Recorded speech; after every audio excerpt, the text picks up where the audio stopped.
Всем привет, с вами я, Оля Бро. Стучит, гремит, двери открывает, сердце успокаивает. Стучит. Нечаянность. Нечаянный разговор, нечаянная информация, нечаянная встреча. Стучит, гремит. С кем-то пообщаетесь.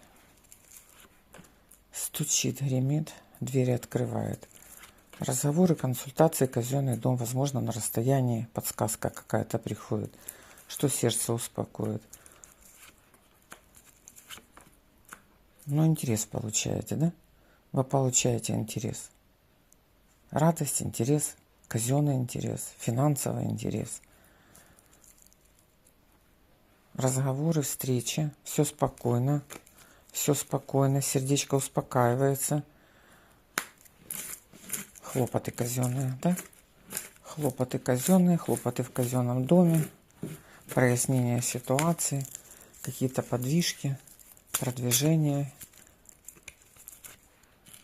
Да, какие-то разговоры вас успокоят, какая-то информация вас успокоит, поддержит, даст надежду, принимайте.